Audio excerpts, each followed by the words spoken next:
Hi, I'm filmmaker and author John Borowski, and subscribe to Raised Chaos or a killer might get you.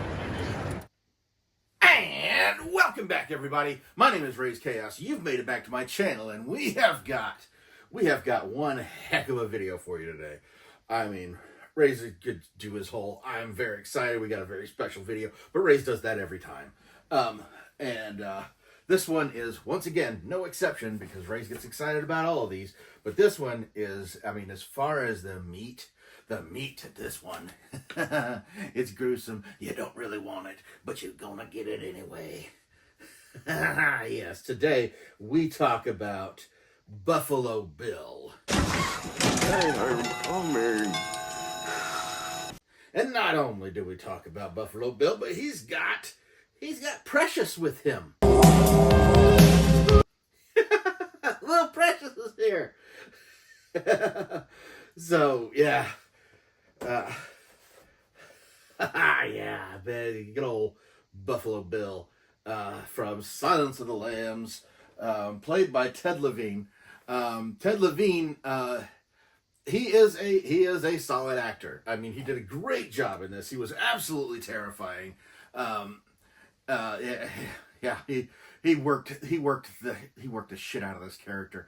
Very known for this one, but unfortunately not really known for much else. He has been in. I mean, he's been in some good things. He's consistently worked. You know, he consistently worked before and after Silence of the Lambs, but you know, he was in. I believe he was in the Hills Have Eyes, the remake. He was in something else. What was it? Oh, Shutter Island. He was like the warden in Shutter Island. You would have noticed him there. But you know, Raze isn't really about like Raze. This channel isn't about the good. It's about what Raze likes. So if you want to talk about like big milestones or big talking points for Ted Levine, let's just talk about the fact that he was the voice of Sinestro in the Justice League cartoon and Justice League Unlimited and the Superman animated series. Yeah, he was Sinestro. And how freaking awesome is that? That Buffalo Bill, who inspired so much terror, so much fear, eventually becomes Sinestro, a man who uses fear as his power, basically, uses his control of fear. But there's so much more to talk about, you know, than just Ted Levine. When looking at this, when I was like, what am I gonna talk about this one? I mean, we talked about the Silence of the Lambs, but hello, that's been done enough. And of course, the whole Hannibal Lecter's been dissected about a dozen times. A dozen or so times yesterday. But, you know, nobody really talks as much about Buffalo Bill, so I think that's what we're going to focus on in this video. We're going to talk about the character he played, and not so much the actor. However, the actress we will be talking about later on is Darla, who plays Precious in this, which I think you'll agree had had quite a standout career for, you know, only being alive and in the business for about 10 years. So we're going to go ahead and put this guy away, and we are going to get into this. I want to come in while I look for it. Buffalo Bill. A lot of people mistake the fact that they believe that Silence of the Lambs is the only time Buffalo Bill has ever appeared. Oh, wait. Was she a great big fat person? Well, that's not the case. There was a TV miniseries. I think it went like one season, and it came much later, years later. And the whole purpose of that miniseries was to bridge the gap between Silence of the Lambs and Hannibal, and it was called Clarice. I believe it only went one season, but while the people that watched it liked it, Raze wasn't one of the people that watched it. it was just, I think it was just the idea of, okay, part of the magic of the Silence of the Lambs had to do with a lot of the actors that portrayed it. So if you took away Ted Levine, if you took away Anthony Hopkins, if you took away Jodie Foster, it was like there really wasn't much left to do, and everybody else is just trying to make up. So maybe I'll watch Clarice at some point, but I believe basically Buffalo Bill's only like in the first episode, because obviously if it's Clarice's story and it's bridging these two movies, it's showing her and her after effects after having caught Buffalo Bill. What's the problem, officer? Nothing Buffalo Bill related after that. I'm sure there was plenty in there, especially if it's leading up to Hannibal. But yeah, Raze didn't watch it. Raze might watch it. You never know. He does love the characters, but, you know, not so much. But another thing that Raze wanted to point out is a lot of people, when they talk about Buffalo Bill, they refer to the Ed Gein connection. And they talk about how Ed Gein was a major influence on the creation of Buffalo Bill. That is not entirely true. While Buffalo Bill is one of the three most popular characters that came of Ed Gein, they all really, none of them actually encapsulated the man himself. Each took a piece of what Ed Gein did, and just one piece was all you needed. The Texas Chainsaw Massacre, the influence there was his house. If you looked at all the bones and the I mean, he was Ed Gein was a grave robber. He only killed like 2 people, and even then, that wasn't necessarily thought out. It was more or less just at the time, just in the moment. He never really went out looking to kill anybody. Usually it was a fear of, oh, I'm in trouble, I need to silence this person real quick. So yeah, it was the inside of the Texas Chainsaw Massacre house was the real influence on the Ed Gein collection, aside from obviously Leatherface wearing the skin of his victims. The other one that's blatantly obvious is Norman Bates, which in that case they essentially took the whole grave robbing with the respect that honestly Ed Gein couldn't dig up his mother. She was actually encased in a cement situation because of the climate in where she was being buried. She was in a stone tomb underneath the ground. So he was basically digging up people that kind of looked like his mom, trying to rebuild his mom, and essentially was stitching together a woman's suit, which goes to Buffalo Bill. We're talking about Norman Bates, but it was the obsession with his mother that drove Norman Bates, because his mother, but much like Ed Gein's mother, pretty much pushed the idea that all men were weak, and to give in to your sins of the flesh, so to speak. Any of your reproductive desires were basically given to you by Satan and should not exist. And being as how Ed was basically celibate his entire life, much to the dismay of the people who have watched the Netflix series, which has little to do with the actual Ed Gein. We don't recommend that one. But yeah, that whole thing, that is very clear where the connection was. Buffalo Bill's major connection to Ed Gein is the woman's suit.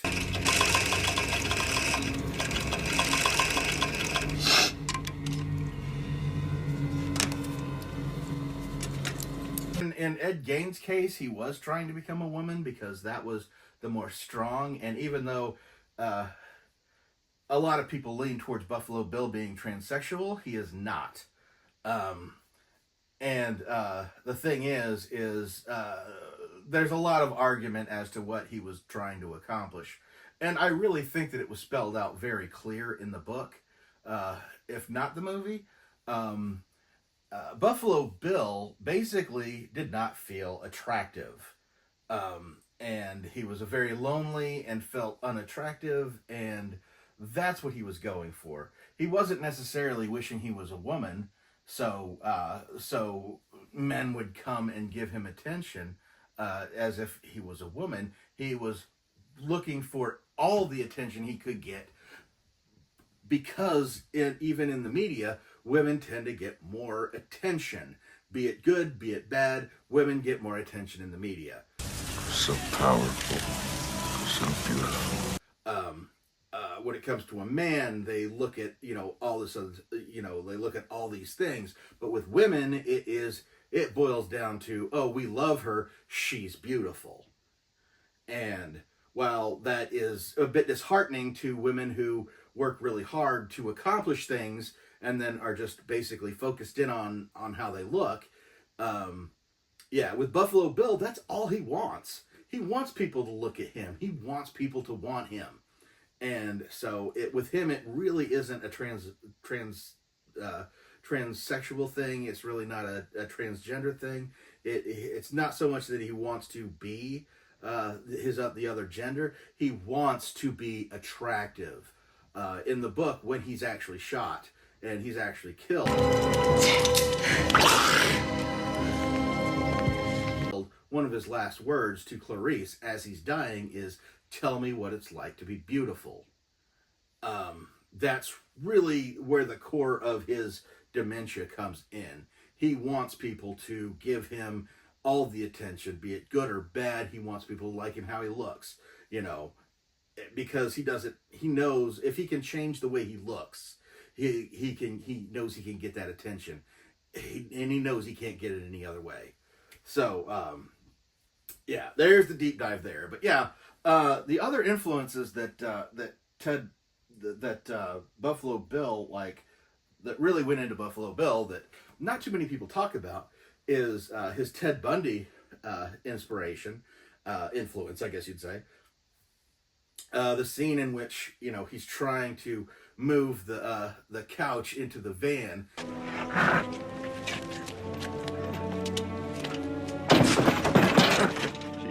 And he's got the fake cast on. That is Ted Bundy to a T. He would put on a cast. He would dress as a police officer. He would do something to make his victim feel safe and want to help him and let their guard down before he would basically hit them and, rape, kill them, all that other stuff that he would do, because Ted Bundy was a weirdo. But that was a bigger influence on that as well. That a lesser influence, as far as that goes, is actually to the story in general is the Green River Killer, in which Ted Bundy offered insight to the Green River Killer during the investigation, and that's where the whole Hannibal Lecter talking to the FBI to try and get a profile on Buffalo Bill. That is 100% Green River Killer. And at the time, the Green River Killer had not even been caught yet at the time of writing the book and the movie. So that was something that was actually ongoing at that point. They had talked to Ted Bundy about, why does he think this way? And, Ted Bundy was just getting his attention. I don't know that he really gave much insight that actually helped anybody do anything. But, Ted Bundy was an attention whore like most serial killers are.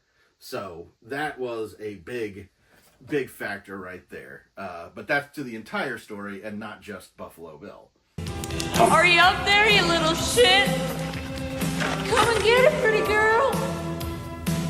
The third big influence on Buffalo Bill is Gary Heidnik.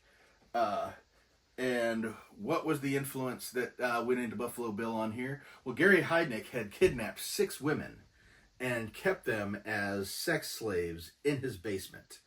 In a pit in his basement. And you don't know what pain is! He had set it up there. He was keeping them captive, obviously to do whatever he wanted. 2 of them did end up dying of this, but 4 of them did manage to escape out of that, and I can't imagine the trauma they'd be going through. But the whole keeping the victim in a pit in the basement, that is Gary Heidnik. So there's your 3 major influences. You know, Gary Heidnik, Ted Bundy, and Ed Gein wrapped up in there. If you went to expand even further, there was the book, which Raze did read the book, and Raze, if Raze thinks the darkness goes a little bit deeper, you know Raze is going to go into it.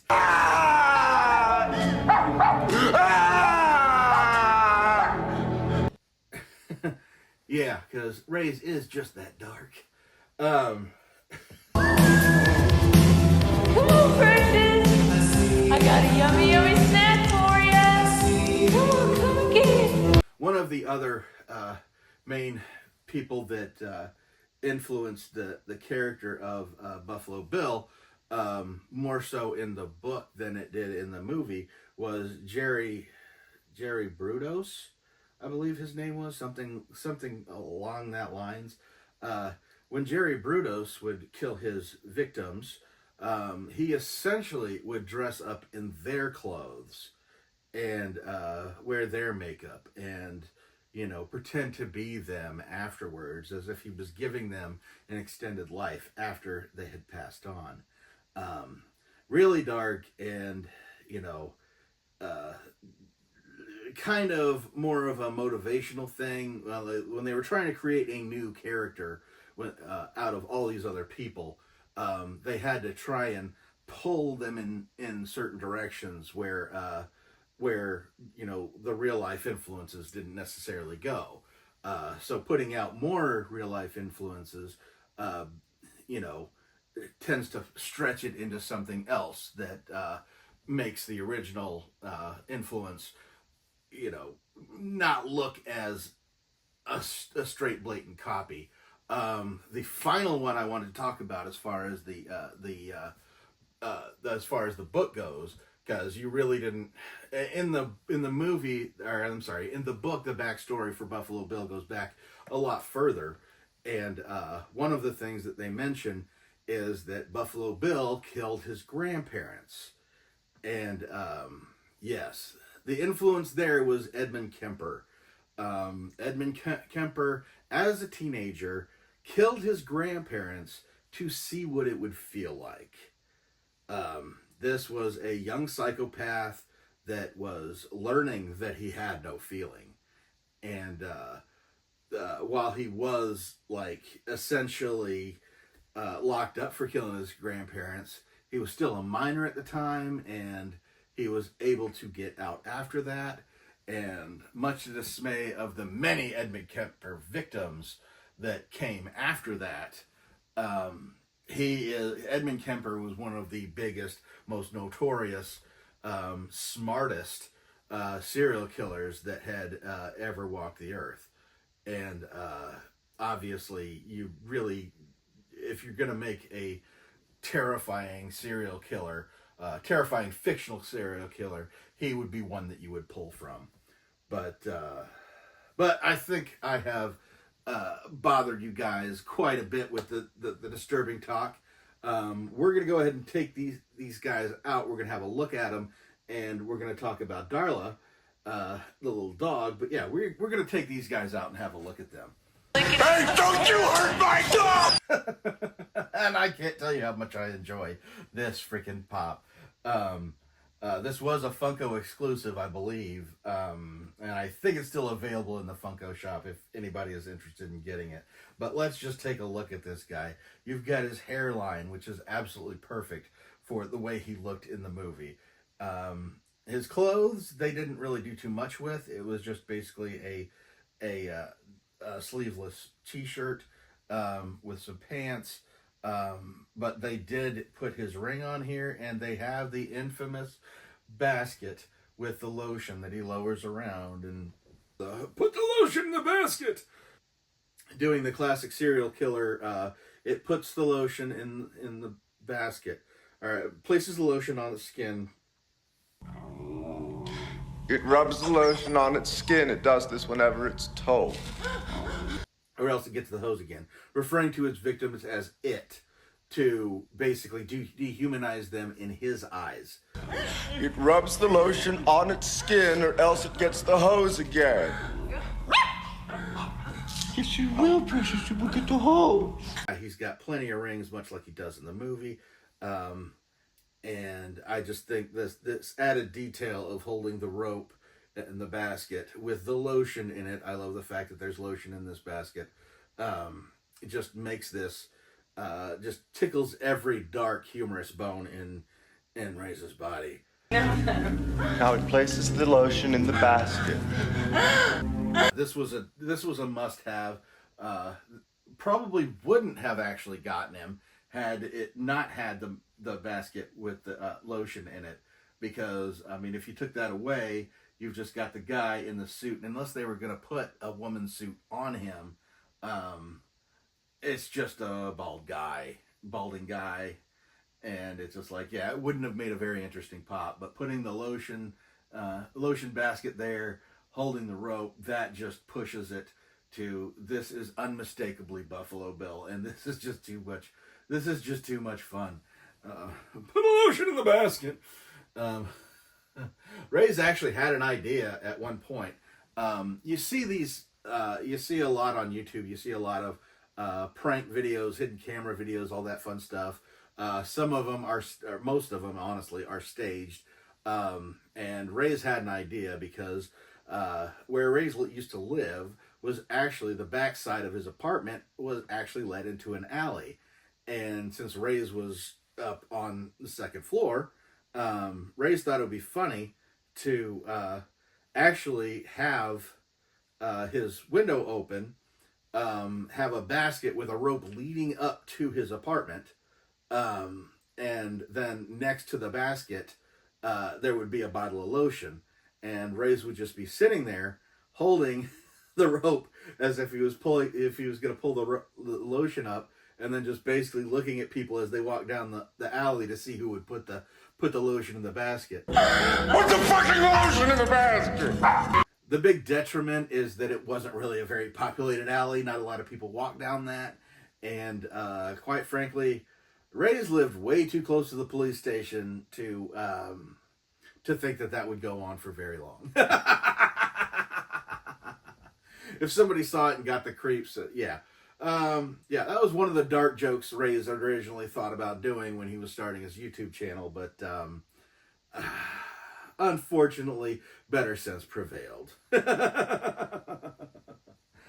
But yeah, now we've got the big guy out of the way. Let's talk about Darla here, or Precious.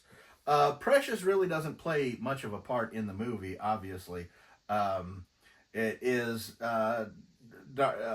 Precious gets tricked into biting the chicken bone that is attached to like the bucket that gets her dragged down into the pit. Come on, take that bone. Come on.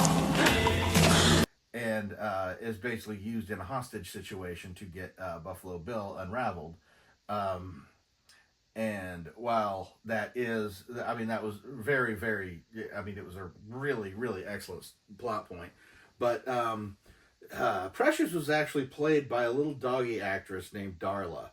And Darla had quite a career.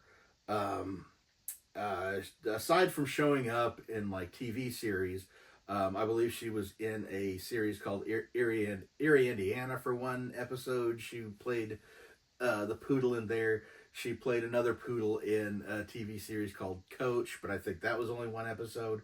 But her movie career was just chock full of awesomeness. Her first appearance on the screen was actually as a poodle that was in Pee-wee's Big Adventure. She appeared in that. You see the little poodle in Pee-wee's Big Adventure. You'll know it's the same one from Silence of the Lambs. And then, like, her second film was actually a very excellent movie. She played... Oh, God, why can't I think of her name?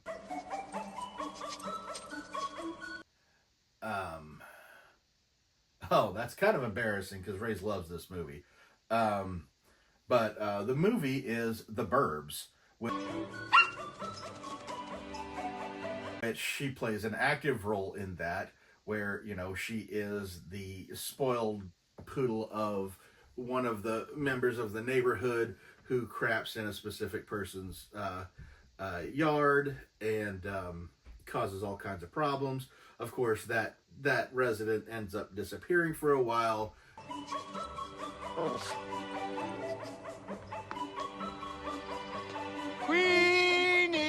Queenie. That's her name in The Burbs. She plays Queenie, and I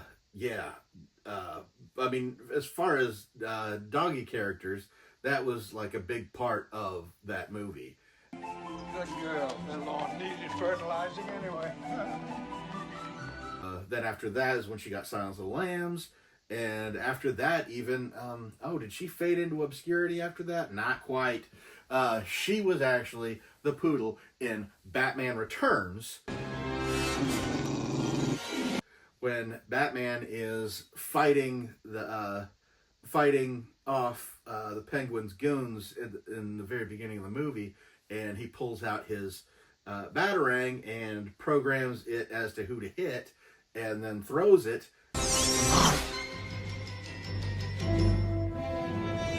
And then a little poodle jumps up, catches it in his mouth, and takes it away. Same doggy actress. She was in Batman Returns, The Burbs, Silence of the Lambs, and Pee-wee's Big Adventure. Like, honestly, if those were the only 4 movies you were ever in it, that's a successful movie career.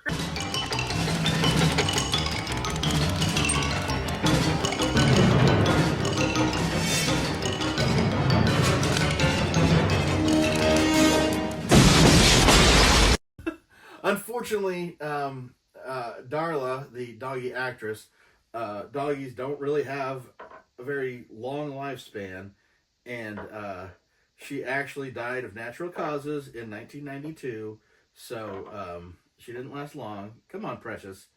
Sit up, Precious. Sit up, Precious. Sit up, Precious. She got some balance issues going on here. There we go.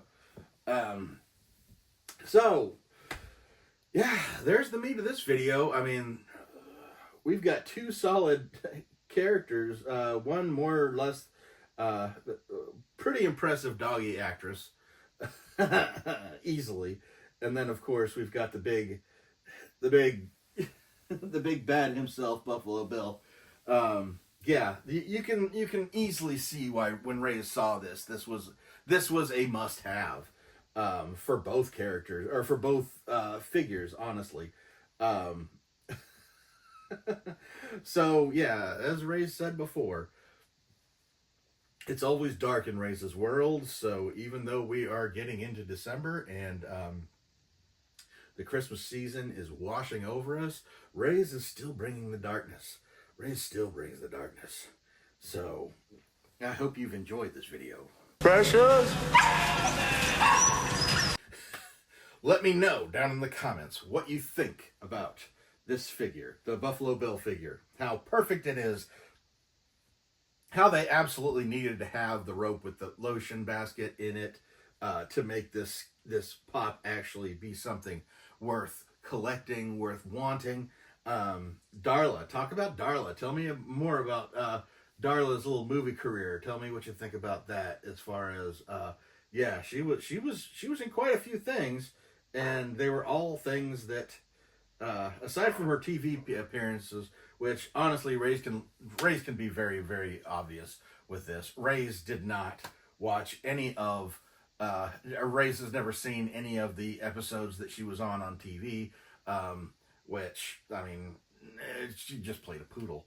But, yeah, Raze saw all of her movies. So that's quite an accomplishment as far as, well, not really, because Raze watches a lot of movies, but to know that I've watched all of her movies, it was kind of a big deal. But I'm going to go ahead and let you go now, because this has been a strange video, and as much fun as Raze is having, there's still a chance that you can go out and salvage your day. But Raze is going to go ahead and get out of here now, but never forget that life is full of odd moments. You never know when you're going to be defined.